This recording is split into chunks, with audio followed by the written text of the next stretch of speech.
नमस्कार, मी प्रज्ञावंत गायकवाड. आपण पाहत आहात बातम्या 24 तास. सोडखेड गावामध्ये हनुमान मंदिरामध्ये चोरी घडल्याचा प्रकार समोर येतोय. आपल्यासोबत सोडखेड गावचे नागरिक आहेत, त्याच्याशी आपण चर्चा साधणार आहोत की कशा पद्धतीनं या ठिकाणी चोरी घडल्याचा त्यांना संशय येतोय. नेमकं जाणून घेऊया कधी चोरी झाली, काय सांगता येईल? म्हणजे अंदाजित रक्कम किती होती? रोख रक्कम होती का मग सोनं होतं काय? रोख रक्कम नव्हती. माधव मामाची समाधी आहे, जे की मोळवंशी माधव मामा आहेत, त्यांची समाधी आहे. त्यांचा मुखवटा आणि जवळपास 1-2 तोळे सोनं.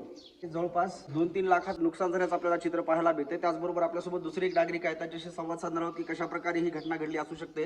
आपल्यासोबत ज्येष्ठ नागरिक आहेत आणि स्वतः ते महाराज देखील आहेत. भोसले गुरुजी आहेत, त्यांच्याशी आपण संवाद साधणार आहोत. भोसले गुरुजी, काय वाटतंय नेमकं कशा प्रकारे ही चोरी घडली असावी? या ठिकाणी सर्व धर्मियांचं जे श्रद्धास्थान आहे ते आमचे माधव मामा वैकुंठवासी, त्यांच्यावर श्रद्धा आहे आणि त्यांचा मुकुट जाणं म्हणजे आमच्या सर्वाच्या गावकऱ्याच्या श्रद्धेला तडा गेल्यासारखं झालेलं आहे. आणि त्यांची मूर्ती गेली, त्यांच्या मूर्तीच्या कानामध्ये मला वाटतं सोन्याचे कुंडलं होते, ते सुद्धा गेलेले आहेत. तेव्हा आमच्या श्रद्धेला तडा गेला, आमच्या श्रद्धेला धक्का बसला या ठिकाणी. तेव्हा लवकरात लवकर याचा शोध लागावा आणि चोराला पकडून त्याला शासन झालं पाहिजे, ही माझी इच्छा आहे. मी त्या ठिकाणी राहत असतो.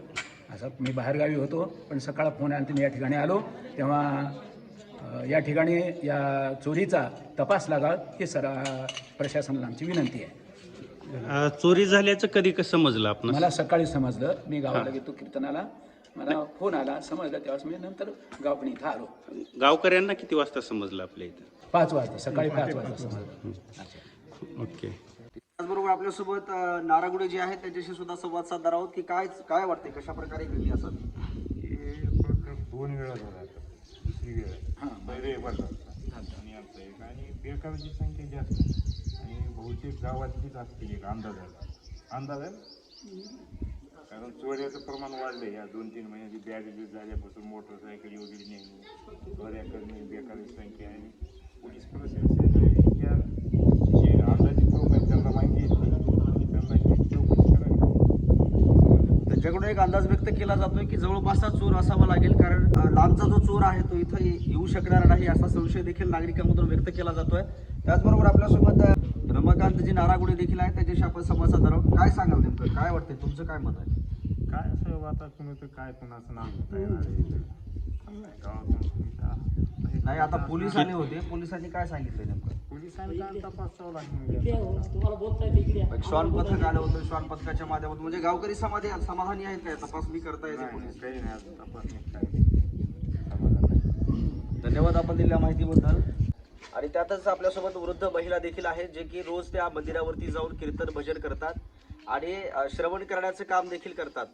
त्यांच्याशी आपण संवाद साधणार आहोत. एकंदरीत त्यांची भावना काय आहे, चोरी झाल्यानंतर त्यांना काय वाटतंय, कशा प्रकारची त्यांची जी भूमिका आहे ती आपण जाणून घेणार आहोत. काय वाटतंय तुम्हाला? कधी काय बोलू, कसं देवाला कसा हलवावं, देव घेऊन गेले आमचं. अग्नीचं घर आहे, लय महत्वाचा होता.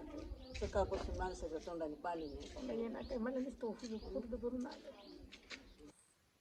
कंठ दाटून आलाय. त्यांना वाटतंय की गावामध्ये अशा प्रकारची चोरी झाली आणि देवाचीच चोरी झाली आहे. जे की मूर्ती अप्रतिम होती, अफलातून होती, ज्या मूर्तीचं त्यांनी बाहेरून ती मूर्ती मागवलेली होती आणि त्या मूर्तीची चोरी होणं हे प्रशासनानं देखील इथं जाणून घ्यावं. कारण महिला रडताना पाहायला मिळतात, त्यांचा कंठ दाटून आलाय अक्षरशः. कारण ते रोज मंदिरावरती जात होत्या, भजन कीर्तन करायच्या. त्याचबरोबर या गावच्या प्रथम नागरिक प्रफुल्लताई नारागुडे आहेत, त्यांच्याशी आपण संवाद साधणार आहोत की त्या गावच्या प्रथम नागरिक आहेत, सरपंच आहेत. त्यांची काय भूमिका नेमकी जाणून घेऊयात, कारण या ठिकाणी पोलीस देखील येऊन गेलेले आहेत. काय सांगा? चोरी झाली, त्यामुळे आम्ही श्वान पथक आलेलं होतं. गेले पण काही तपास लागला नाही. पण देव कसं चोरून न्यावं आमच्या गावातला तपास करावा.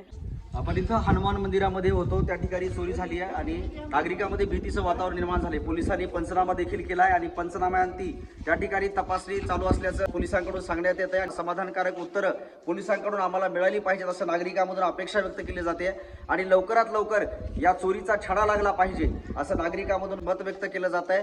संशयित आरोपी जे असतील त्यांना देखील अटक करावं आणि अटक करून हा आरोपी कोणी असेल त्याच्यावरती कठोरातली कठोर कारवाई केली जावी असं नागरिकांमधून मत व्यक्त केलं जात आहे.